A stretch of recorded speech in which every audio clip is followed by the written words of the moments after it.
Bonjour à tous, il est 7 heures et bienvenue dans Bonjour Omerta. Ce matin, je reçois Fernand Gontier pour discuter ensemble de l'ICE aux États-Unis ainsi que de la PAF en France, où il a fait une partie de sa carrière et où il va pouvoir nous expliquer les différences entre ces deux services, leurs points forts et leurs défauts. L'honneur, le bon sens, l'intérêt supérieur de la patrie commande à tous les Français libres de continuer le combat là où ils seront et comme ils pourront. Moi, général de Gaulle, j'entreprends ici, en Angleterre, cette tâche nationale. Monsieur Gontier, bonjour, merci beaucoup d'être avec nous ce matin. Bonjour, merci pour votre invitation. Alors c'est un honneur de vous recevoir sur Omerta, c'est la première fois. Et si on se retrouve aujourd'hui, c'est pour discuter ensemble de l'ICE aux États-Unis, le service de l'immigration des douanes américaines, mais aussi de la PAF, donc la police aux frontières française, que vous connaissez bien. Alors pour commencer, pour ceux qui ne vous connaissent pas justement, est-ce que vous pouvez présenter votre parcours au sein de la PAF et expliquer un petit peu en quoi elle consiste ?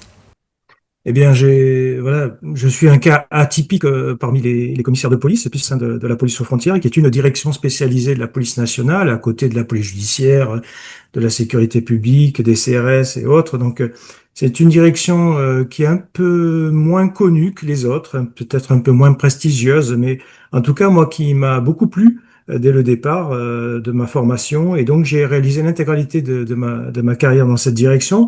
D'abord sur le terrain, hein, j'ai fait, on va dire, le tour de la France, le tour des frontières en tout cas de la France, pendant 22 ans. Et puis et j'ai passé ensuite 15 années en direction centrale, direction nationale de la police aux frontières, comme sous-directeur de l'immigration, directeur adjoint, puis directeur central. Donc ça a été un peu la consécration où je suis resté pendant 5 années.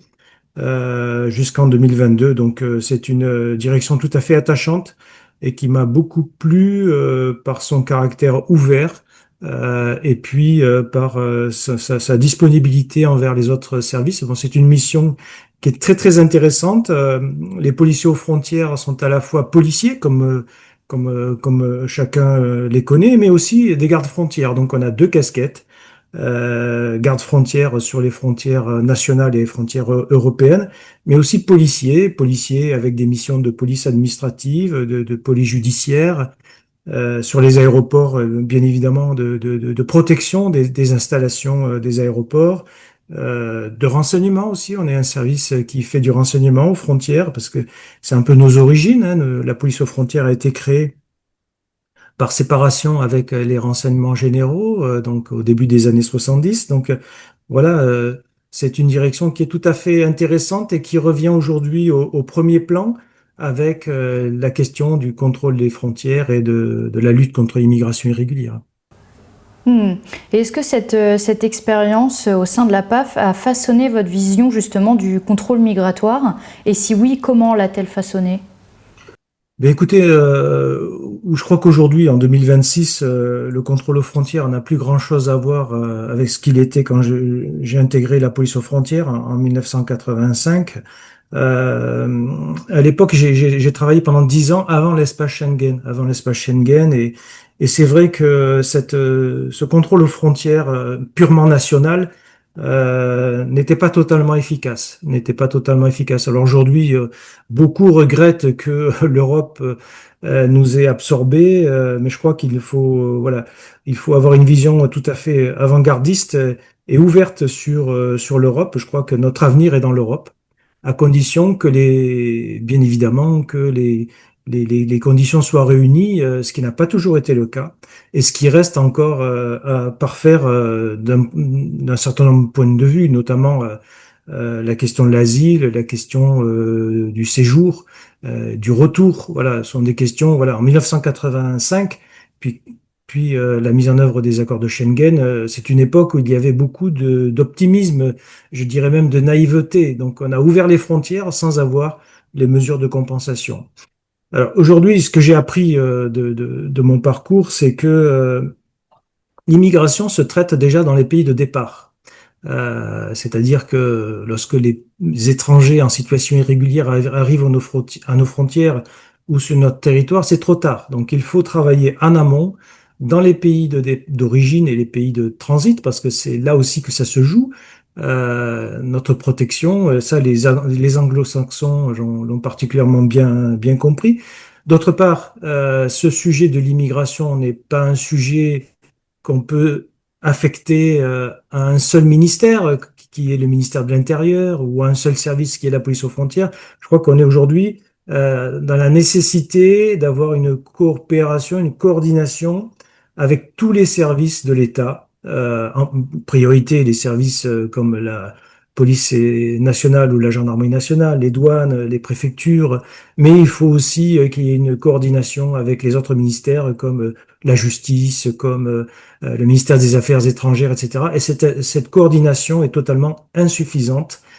Il n'y a aucune coordination en fait entre les différents ministères, ce qui peut choquer, même si on a un ministère leader, ben, les autres ont leur propre démarche, on va dire migratoire. On voit bien hein, dans la question de l'Algérie, en particulier, les dissensions entre l'intérieur et les affaires étrangères. Voilà. Mais a priori, tous les ministres et tous les ministères du gouvernement sont concernés par cette question migratoire. Voilà. Et c'est vrai que on ne peut pas avoir des visions. Le ministère des Affaires sociales, le ministère du Logement, le ministère des Sports, le ministère de la Culture, tous les ministères et ça, on manque cruellement de, comment dire, d'une coordination, d'une gestion coordonnée de ces sujets. Le troisième aspect que je retiens de ma carrière, c'est que on ne peut rien tout seul. On ne peut rien tout seul et qu'il faut travailler avec les pays de départ, je le disais tout à l'heure, mais aussi avec tous les pays qui nous entourent. Hein. Moi, j'ai été un fervent partisan de la coopération policière avec les Italiens, avec les Allemands, avec les Espagnols, même avec les Britanniques, avec lesquels les relations se sont distendues un peu.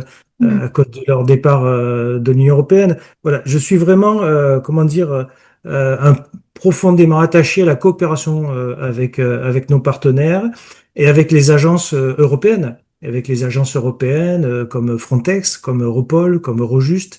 Voilà. Et quand il y a cette coopération entre États membres et cette coopération avec les États de départ, eh bien, on est efficace. Et la coopération, c'est pas un gadget.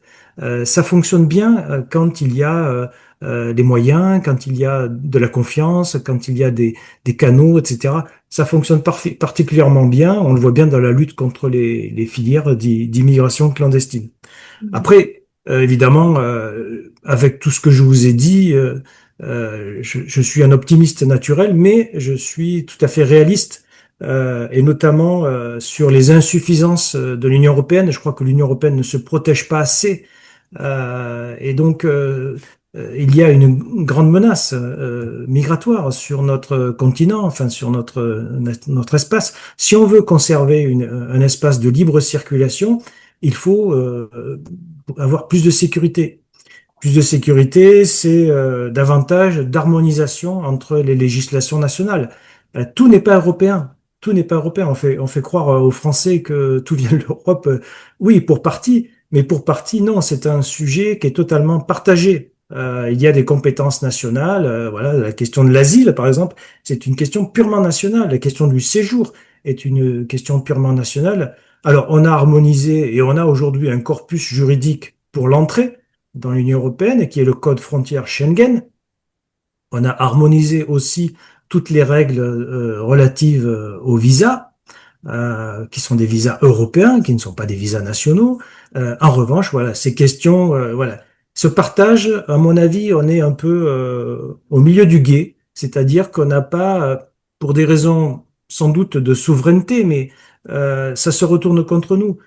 Quand chacun des pays peut accorder l'asile à qui il veut, et quand chacun des pays peut donner des titres de séjour à qui il veut, comme l'Espagne, qui va régulariser 500 000 personnes en 2026, eh bien, ça a un impact sur ses voisins. Donc, il y a énormément, on va dire, d'insuffisance. L'outil Schengen, c'est un outil formidable, il faut le garder, il faut sauver le soldat Schengen. Pour autant, je crois qu'il faut faire attention à l'avenir. Il faut savoir qu'en 2100, donc même si ça paraît loin, euh, 4 habitants sur la Terre sur 10 seront des Africains. L'Afrique est extrêmement proche d'un point de vue bien sûr géographique, culturel, avec les communautés qui sont installées en Europe et particulièrement en France, notre passé colonial qui fait que nous avons des liens très étroits, enfin, etc. Donc le défi migratoire, il est devant nous. Donc préparons-nous. Je sais bien qu'aujourd'hui on nous dit que la crise de 2015 est dépassée. En 2015, et je rappelle, 1,5 million de personnes qui sont rentrés dans l'Union européenne, mais restons vigilants, les chiffres d'entrée irrégulière sont à la baisse, tout va bien. Mais c'est justement en période de calme qu'il faut préparer la tempête, Mm. parce que la tempête va arriver. Ça, j'en suis absolument persuadé. Quand nous voyons, on va dire, le rôle de verrou que certains pays, on va dire, de transit jouent, ou parfois ne jouent pas. On peut parler du Maroc, de la Turquie, de la Tunisie, de la Libye. La Libye, c'est l'exemple type d'une situation vraiment chaotique, avec une partie du pays qui est sous l'autorité d'un gouvernement et l'autre partie qui fait ce qu'elle veut. Et donc, tous ces enjeux migratoires sont devant nous, même si aujourd'hui, il y a de nouveaux outils qui se mettent en place. Mais trop peu, trop tard, voilà. Mais ils se mettent en place. Bon, saluons-le. Ces outils vont se mettre en place en 2026, notamment le système entrée-sortie des étrangers des pays tiers, le système ETIAS, qui est le système des autorisations de voyage comme l'ESTA américain. On a le pacte migratoire européen pour l'examen de demandes d'asile aux frontières qui va se mettre en place en juin 2026. On a les effectifs de Frontex qui vont atteindre 10 000 en 2027. On a un règlement retour qui va remplacer enfin la directive retour de 2008, qui lui va être mis en place ce règlement en 2027, donc qui va se substituer donc à la directive de 2008 et qui va changer la donne. Mais si vous avez des questions, je pourrais revenir sur ce règlement retour qui est fondamental parce qu'on a traité les sujets les uns après les autres, alors que il faut avoir une approche globale. On ne peut pas parler que des frontières sans parler du retour. On ne peut pas parler que du retour si on ne parle pas de la lutte contre les trafiquants de migrants. Tout est lié, mais l'Europe a choisi, comment dire, de segmenter, de fragmenter son approche. Bon, je sais bien que le Parlement européen a eu différentes, comment dire, tendances politiques, mais aujourd'hui, je crois que la prise de conscience est là. Profitons de cette prise de conscience pour faire avancer les choses. Hmm.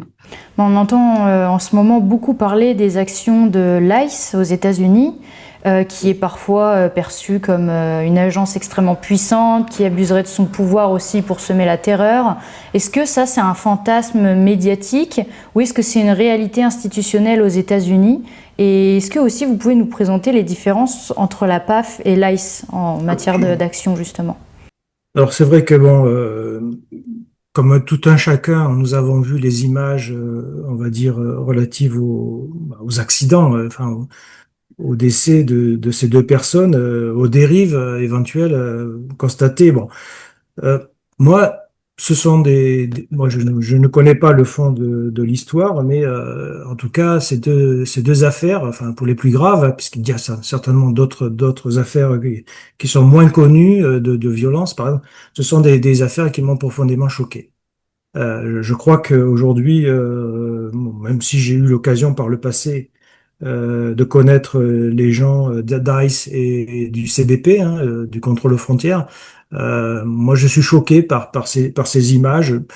Ça me paraît totalement impossible à concevoir, en tout cas en Europe et en France en particulier.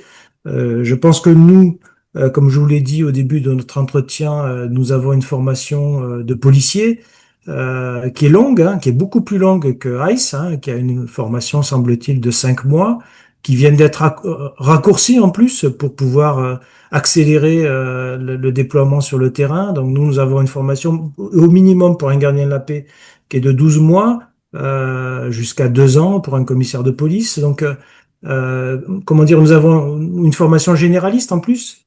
comme je vous l'ai dit, alors que ICE, ce sont que des gens qui travaillent que pour ICE. Mais nous, chez nous, il y a des comment dire, des parcours diversifiés, des policiers qui sont à la PAF aujourd'hui viennent de la police judiciaire ou de la sécurité publique, vont partir ensuite chez les CRS. Donc il y a un brassage au sein de la police nationale qui est tout à fait salutaire en termes, et puis une formation de base et puis surtout, enfin initiale et continue, qui est très importante. Et puis essentiellement, ce qui nous différencie, c'est le respect des personnes, le respect des personnes, les conditions d'interpellation. Moi, j'étais choqué par les conditions d'interpellation. Jamais on prépare les choses à l'avance. On ne se met pas en difficulté. On ne se met pas en difficulté comme l'a fait ICE. En plus, j'ai vu, j'ai découvert que ICE n'avait pas la collaboration des forces de police locales, ce que la PAF ne fait jamais. La Mm. PAF fait toujours une action en zone gendarmerie avec la gendarmerie nationale ou en zone de police avec les services de sécurité publique. L'idée, c'est vraiment de minimiser les possibilités d'incidents par l'entourage, par voilà. On ne va pas chercher un étranger en situation irrégulière au milieu d'une foule. Enfin, je crois qu'il faut éviter on connaît les risques. Voilà, je pense qu'on ne va pas chercher des étrangers en situation irrégulière à la sortie d'un local associatif, d'une école. Enfin, voilà, il y a un certain nombre de règles, on va dire, pratiques qui sont mises en œuvre en France pour éviter justement d'arriver à ces incidents. En plus, les conditions d'interpellation, moi je suis désolé, quand on est 4, 5 ou 6 policiers, ne pas arriver à neutraliser sans avoir recouru à une arme à feu, enfin, j'avoue que, et même si la voiture de la dame s'enfuit, on la laisse, on va retrouver, il faut, voilà, le travail de police est un travail de minutie, de préparation, de patience, etc. Et puis de formation. Je veux dire, moi, des images que j'ai vues, c'est un peu une image de confusion. Une image de confusion, on ne sait pas qui fait quoi. Enfin, il y a pas de répartition des rôles entre des différents agents. Je Mm. pense que ça, c'est important de maîtriser les techniques d'interpellation dans un véhicule, à pied, dans un lieu public, à domicile. Voilà, moi, il m'est arrivé de procéder de faire procéder à des interpellations avec le concours du RAID, par exemple. Quand on sait que la personne est d'une dangerosité particulière, on attend qu'elle soit seule ou qu'elle soit, voilà. On choisit l'heure, on choisit le lieu, on choisit, voilà, et on limite les risques. Là, on fait une espèce de voilà je sais pas franchement c'est pas professionnel, je ne veux pas accabler nos collègues américains, mais en tout cas ce sont des méthodes qui me font penser à une insuffisance en tout cas de formation. On ne va pas sur la voie publique. En plus, j'ai pas vu il y a toujours dans une équipe un élément pondérateur. Si on a éventuellement un policier qui peut être nerveux, eh bien, on aura ses collègues qui vont le calmer, qui vont le mettre à l'écart. Il y a un chef d'équipe. Bon, voilà. Mm. Donc, moi, voilà, ce sont des images. Et puis, je pense que chez nous, et d'ailleurs aux États-Unis, c'est pareil, tout se voit, tout se sait. Donc, il y a des téléphones portables, il y a parfois des journalistes, mais et donc faire ça au vu et au su de tous, en dehors du fait, bon, évidemment, que personne ne mérite d'être tué sur une intervention, mais c'est d'une bêtise absolue. C'est d'une Mhm. bêtise absolue parce que nous, tout ce que nous faisons, c'est en totale transparence.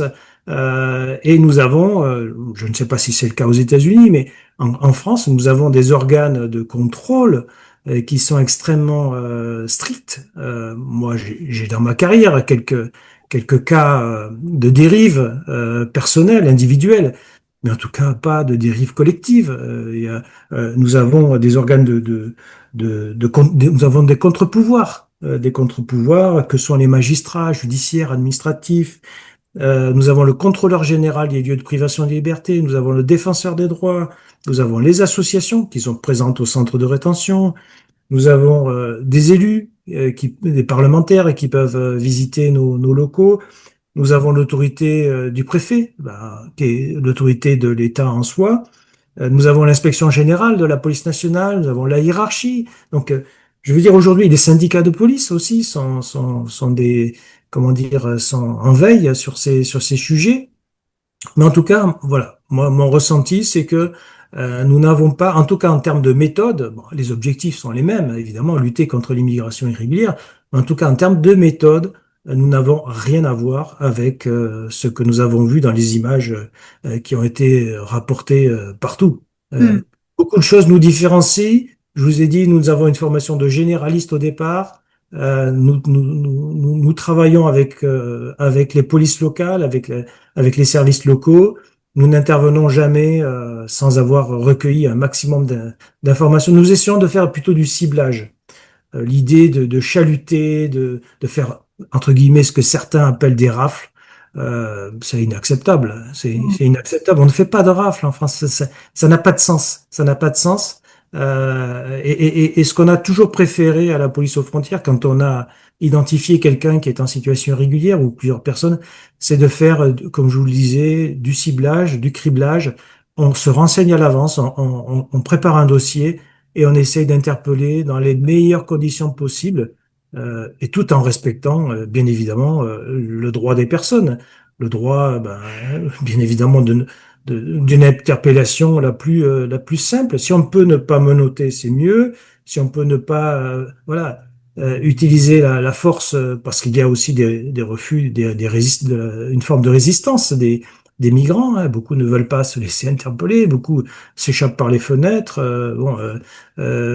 font des refus d'obtempérer, etc. Donc ça, ce sont des situations qu'on veut absolument éviter. D'ailleurs, pour l'étranger lui-même, pour nos propres effectifs et pour des tiers qui pourraient être témoins ou proches de la scène. Hmm.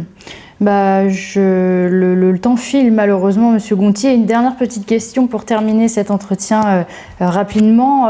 Avec ce double regard France-États-Unis, quel serait selon vous le bon équilibre entre efficacité migratoire, sécurité et justement respect des droits fondamentaux? Eh ben, je crois qu'aujourd'hui, et pour être très franc, les droits individuels des migrants ont pris le pas sur l'intérêt général et sur la protection des nations. Aujourd'hui, vraiment, moi, ce que j'assiste, c'est que aujourd'hui, le droit des individus est supérieur au droit des États. Et ça, c'est dommage. Et je crois qu'entre les États-Unis et la France, c'est presque d'un extrême à l'autre. C'est-à-dire qu'on a un État sécuritaire comme les États-Unis qui ont pris un tournant tout à fait particulier hein, avec l'usage de la force. Bon, je ne sais pas quels seront les résultats. Et puis de notre côté, nous avons une France et des services de police aux frontières qui sont englués dans des textes très complexes avec comment dire des possibilités pour les étrangers qui sont souvent supérieures à ce que l'État français peut faire. Donc je crois que le juste milieu serait plus intéressant, c'est-à-dire que peut-être donner plus de possibilités à l'État de se défendre. L'État se défend mal. L'État se défend mal devant les juridictions. Voilà, il faut aussi peut-être simplifier notre procédure. Je crois que on parle souvent de la complexité de la procédure judiciaire, mais la procédure administrative des étrangers est aussi d'une complexité inouïe. Donc, avec beaucoup de formalisme et beaucoup de possibilités de faire annuler des procédures. Donc, il faut, je crois, remettre le curseur au milieu. Hein. Bien évidemment, les droits des migrants, les droits fondamentaux, nous sommes les premiers à y souscrire et à les respecter. Nous sommes des républicains, des légalistes, nous sommes des juristes aussi, nous avons étudié le droit. Et il ne s'agit pas d'être efficace contre l'intérêt des migrants, mais pour autant, voilà, on assiste parfois à des règles qui choquent, notamment le droit du mariage, par exemple le droit du mariage par rapport à la situation irrégulière. Il y a des choses que les Français ne comprennent plus, en fait, et que les étrangers, finalement, avec le droit d'asile, il y a un droit de tirage permanent sur l'accès au séjour sur notre territoire. Voilà, donc je crois qu'il faut repenser cette politique, cet équilibre, sinon les Français ne vont pas comprendre, et quand ils comprennent pas, eh bien, ils se rebellent et puis parfois ils ne réfléchissent pas. Donc, évitons de laisser aux partis politiques le soin de surfer sur les peurs. Il faut retrouver du sens à ce métier et se faire respecter, c'est-à-dire éloigner tous ceux qui doivent l'être. Monsieur Gontier, merci beaucoup d'avoir été avec nous aujourd'hui et de nous avoir partagé votre expertise. Et puis on espère vous revoir prochainement sur Omerta. Merci à vous, bonne journée. Et merci à vous d'avoir regardé cette vidéo. Je vous dis à lundi pour une nouvelle thématique avec un nouvel invité. En attendant, je vous souhaite à tous un excellent week-end. À lundi!